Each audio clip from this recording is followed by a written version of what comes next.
Ooh, that was an intro. I don't know what that was. I think I'm trying to be cooler than who I am. It's all good. I'm live. We live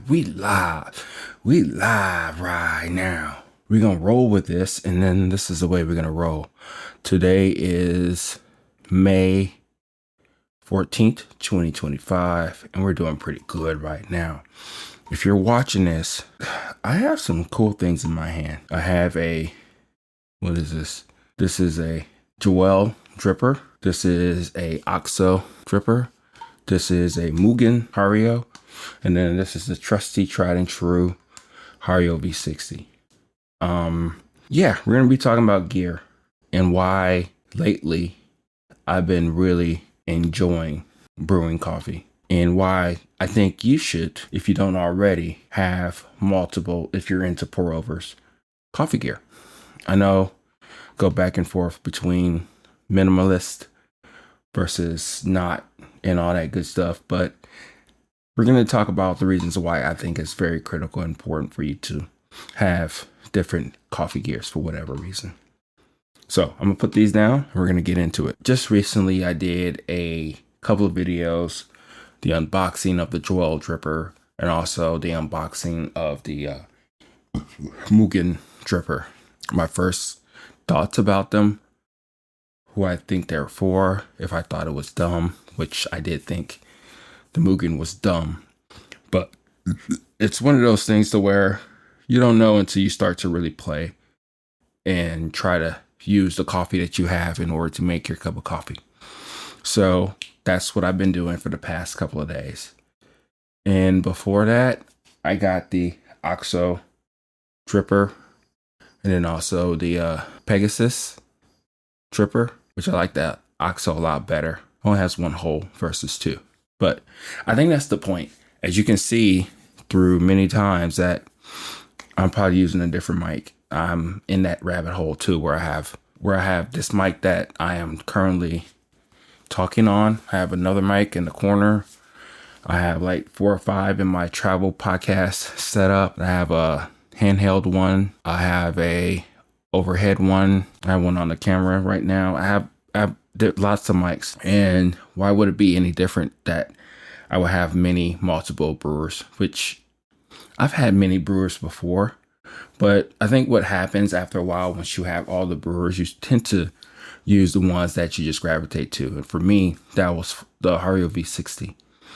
And then lately, it's been the Switch and the Bonavita. But I guess what I'm saying is that I've had this realization for the past couple of days of just playing around with different brewers, understanding their mechanisms, their extraction levels, what they're really good at, what they're not really good at. And it's been a lot of fun. And I think that's the thing that I would like you, or try to just give you an opportunity to play. Because I think that's really the biggest things that we're really trying to do here, is that we're just trying to play. And you can't really do that with one brewer. I mean, you can. And I do suggest that once you play around with all your brewers, just pick one for a month or two for a season. And just really just do all the things that you want to do with the brewer, because that's cool. You're really like mastering that particular brewer. And I believe depending on the coffee, that's where the elements really change.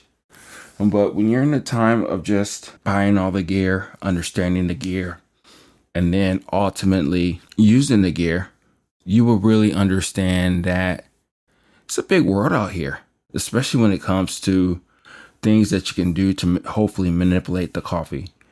I believe for the most part, after that coffee is roasted, that coffee tastes the way that it tastes. Can it change in different variables, different sweetness or body, depending on depending on the way you brew it?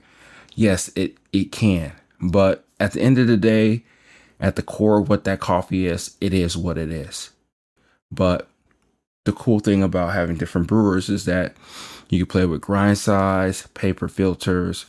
You can see what works for you, what doesn't work.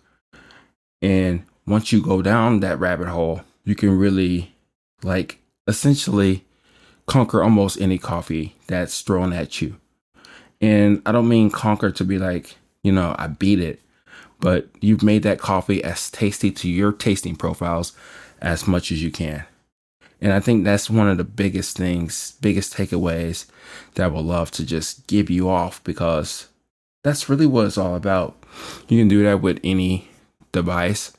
And the cool thing about majority of a lot of these devices, especially the Hario line, if you get the plastic version, if you're not scared of plastic, because it is plastic, right? VBA free, sure, but it's plastic, but you have a filter in front of it.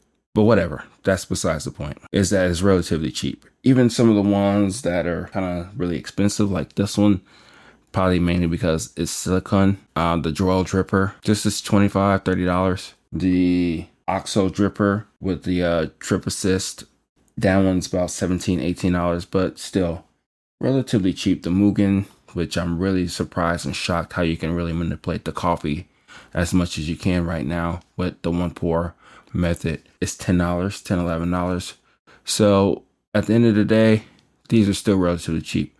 I wouldn't say you need to get like a origami porcelain, which I'm sure once I get it, if I get it, it'll be really cool. But after a while, they kind of do more so the same. They brew coffee, right? Flat bottom, cone shape, different type of filters, different techniques and all that.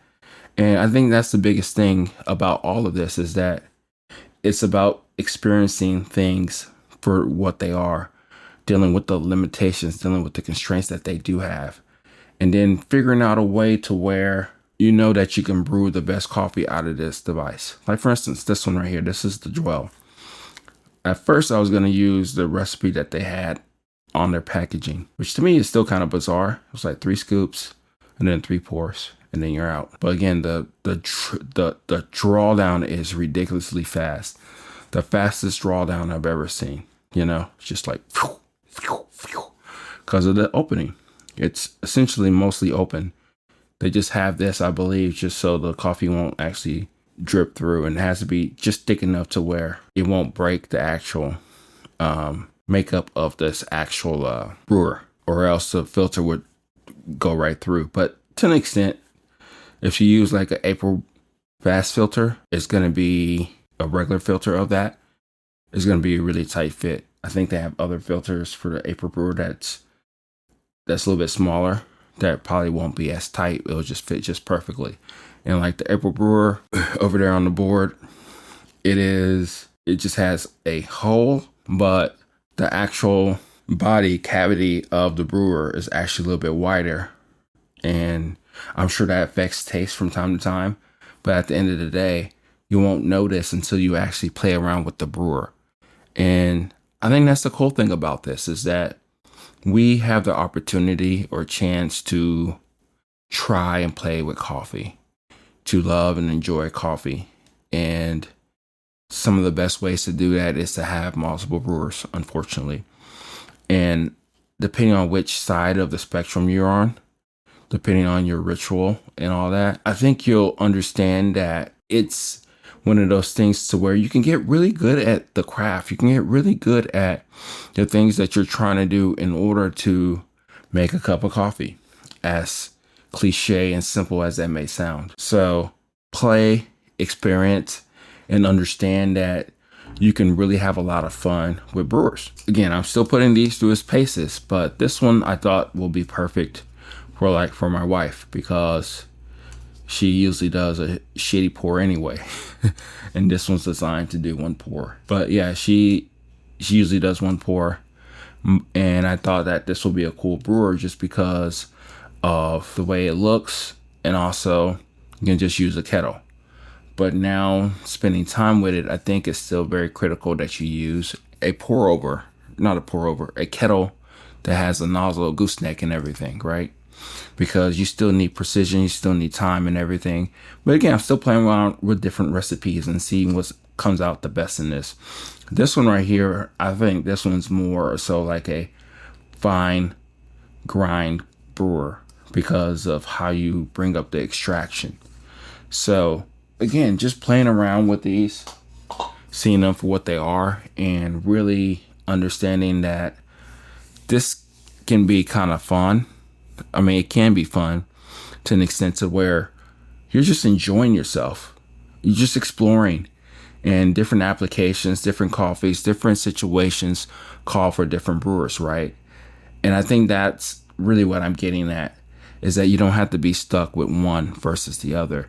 And one isn't necessarily better than the other.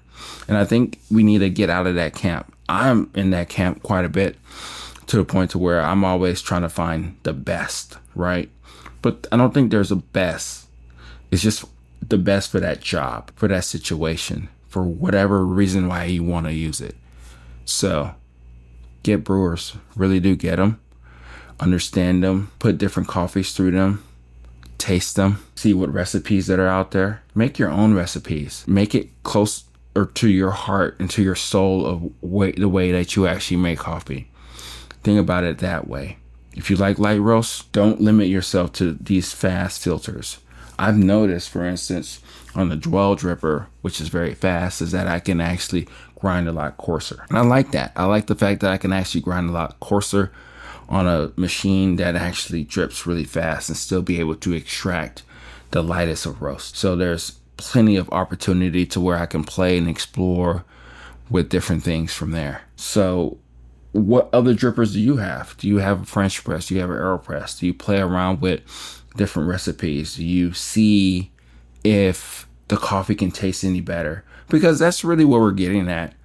And then that's dependent on you. It's like, what are you really tasting in your cup of coffee? What are you thinking that you're probably missing?